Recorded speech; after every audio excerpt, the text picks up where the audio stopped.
Welcome to the show. Oo. At mamaya may address tayong issue kasi bad trip ako kahapon talaga. Bad trip ako kahapon.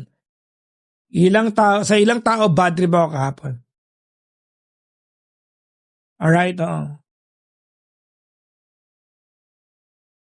Sa lahat ng ayoko yung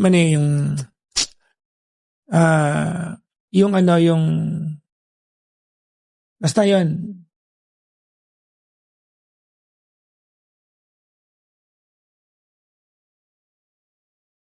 Mamaya. Nakaka-aurat lang, no?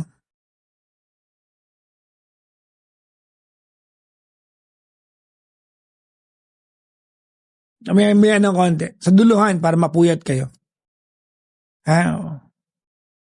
Ilang taong ka na DJ, Papa Jack? Di na ako DJ. I'm now a streamer more than anything else. I'm no longer a disc jock. But I was a disc jockey or radio announcer for FM for almost a decade and a half. No, I'm sorry, couple of decades and a half. 2 kalahating dekada halos akong nasa radyo. No? Do I miss radio? Yeah. Do I want to go back to radio the soonest? Not necessarily. Diba? So yan. Why'd you quit? Antayin nyo na merong podcast si Gandang Kara tungkol sa pag-alis ko sa radyo. And I'm going to tell you all. Alright? I'm going to tell you all. Ni-interview mo ako, yung show natin, kayo magkukwento sa akin, pinagkukwento nyo ako. Ano yun?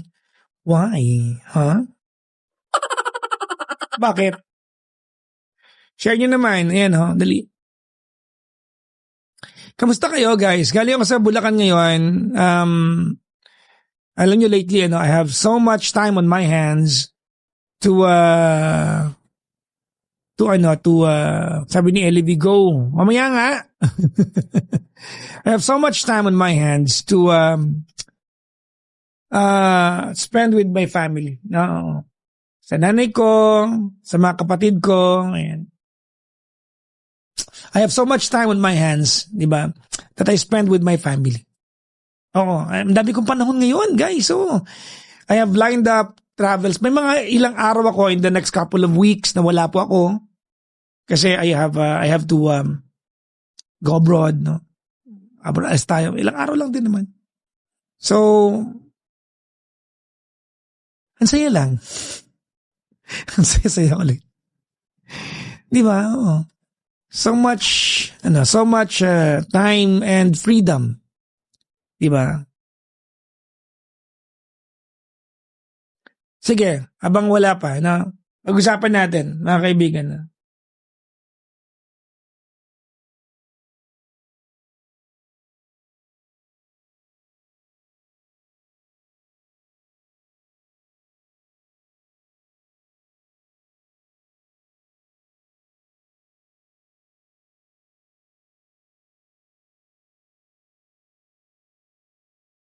Nung nakarang araw, ilan sa mga sa inyo ang nag-PM sa akin? Ilan sa inyo nag-PM sa akin? And asking me, i-address ko daw yung issue ngayon na may sinakay akong babae online, yung issue online na may sinakay akong babae sa kotse ko. Okay? Ilan sa inyo? Not less than 5 people.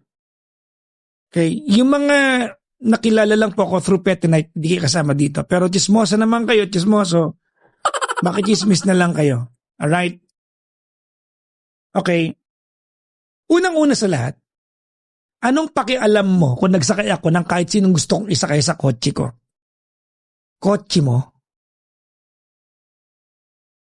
Nag-ambag ka ng pambili ko ng gas. At mamimili ka kung sino isasakay ko sa kotse ko. Ha? Bakit ang entitled ng iba sa inyo para tanungin ako kung sino sinakay ko sa kotse ko? Mukha ba akong mangmang na hindi nag-iisip? At hindi ko alam kung ano ang dapat kong gawin bilang isang tao. I'm an adult guy. I'm a grown-up person. Di ba? To a point, ipiniim niyo sa gandang car at ipiniim niya ako para magtanong. Di ba ang bastos mo? Di ba napakawalang iya?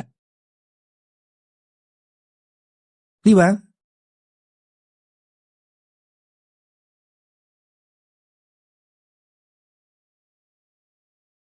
Look, I have opened my life publicly, mga kaibigan. It doesn't mean that people who know my life are a part of my story. You're not.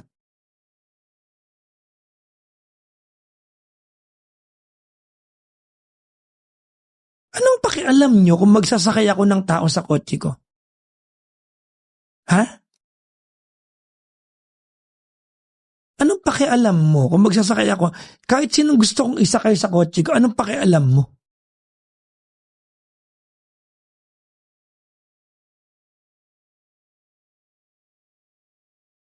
Alam nyo kahapon nasira yung araw ko. Ano, andito nanay ko, andito sister ko, nasira yung araw ko. Totoo. Nasira yung araw ko.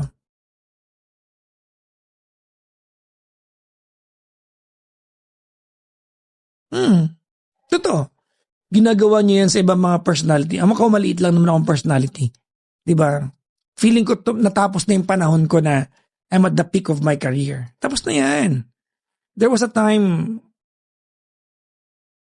I had better lights shining on me. Ganun na lang. Let's put it that way. And alam ko yan. Tanggap ko yan. No? So maliit akong personality online.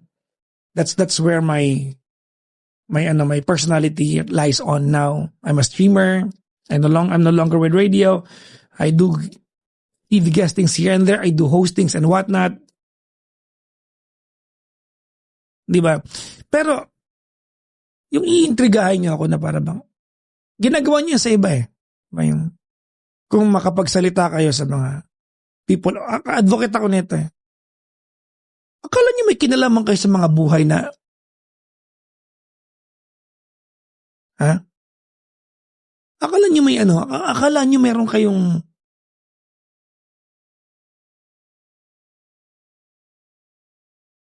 para i-PM niyo ako na kailangan kong sagutin yung mga tanong niyo. Anong kakapalan na mukha meron ka?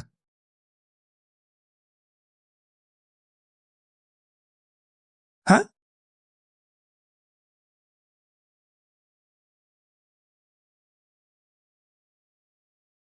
Anong, saan ka humugot ng karapatan na sabihin sa akin na kailangan kitang sagutin dahil may issue ka sa ginagawa? Bakit? Bakit?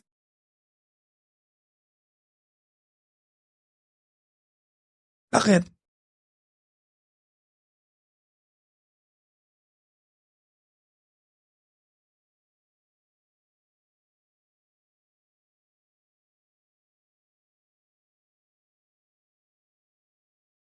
Malakas lang loob ko sa ganito eh. Pag minsan ginagawa niyo kay Gandang Karen, si Gandang Karen ang apektuhan. Ako, nagagalit lang naman ako eh. Hmm.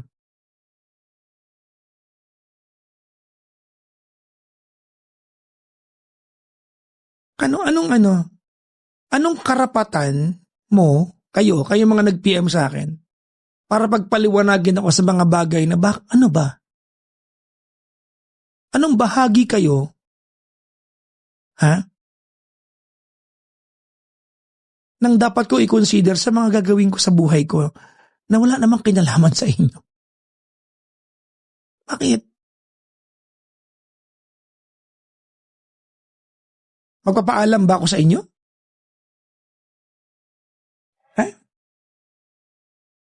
Dapat ko bang i-PM kayo? PM ko kayo, gano'n? Dapat ba?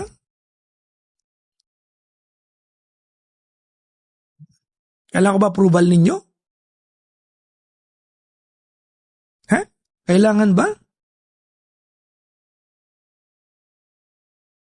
Magsabi na kayo sa akin, i-PM niyo ako ulit. Kasi para magpaalam na talaga ako sa inyo. Sige na.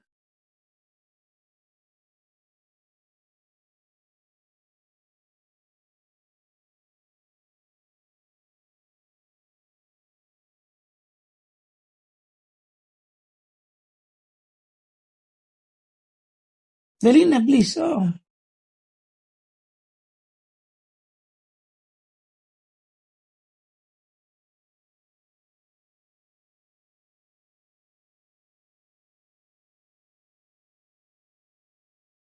Kahapon ano eh. Kasi piniyama ko ni Gandang ka. Ano yung balita na naman na ano. Sabi niya, mainit na naman ulo mo, sabi ni Gandang Kara sa akin. Sabi ko nakakasira ng araw.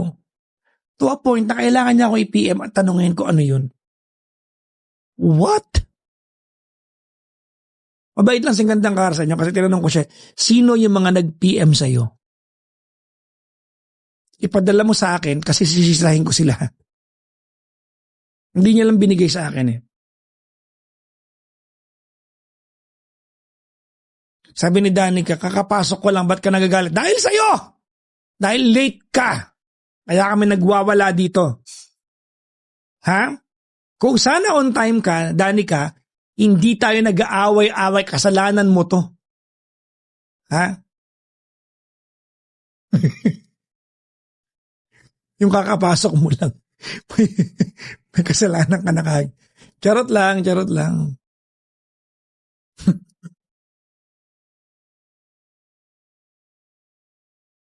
Napagod ako sa ganyang ano. Oo, napagod ako.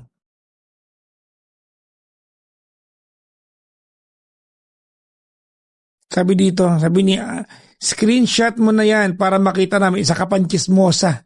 Ha? Gusto mo pa makita? Bakit mo naman kailangan makita? Ha?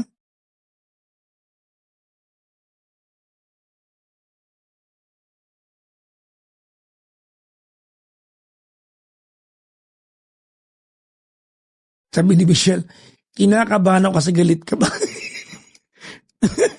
Bakit? Kasama ka ba sa kasama ka ba sa kinakabahan ka? Ha? Okay, Robicel, matulog ka na dyan. Para umauna ka na mag-comment doon sa YT upload. Ha? Lag kang first honor doon eh.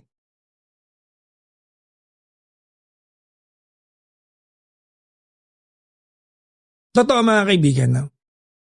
Akala ko ako lang piniem kahapon. Normally hindi ako naapektuhan eh. Akala ko ako lang piniem. Hindi na ako nag-react. Okay na ako eh. Ay, matigas ang mukha. Piniem pa si Gandang Kara. Piniem pa si Gandang Kara. Piniem pa. Alam niyo ba hindi ko ini-istorbo si Gandang Kara sa bakasyon niya kasi kailangan niya ng peace of mind. Nag-uusap kami, parang kanina kausap ko siya tungkol lang sa mga dapat ayusin ng mga papers. Yun ang usapan namin. Dahil hindi ko siya inaabala dahil alam kong kailangan niya yung bakasyon na yan.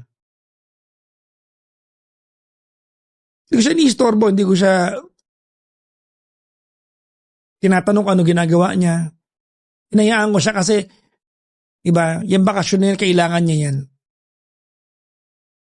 Ang tigas ng mukha. Gumawa kayo ng issue sa akin, piniem nyo pa siya. Di ba? Ano yun? Ano yung mukha mo? Gawa sa plywood. Talaga?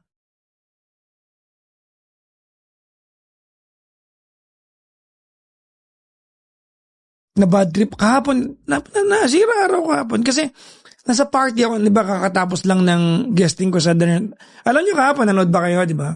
The Nurse Show. Alam niyo yan, di ba? Oh. I had an episode taped, no, live siya, pero i-upload siya, no? With the Nurse Show kahapon.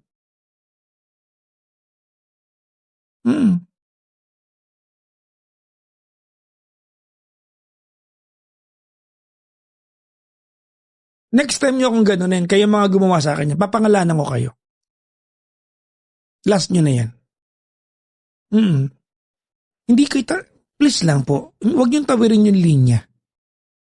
Don't go over that line. Please. Don't go over the line.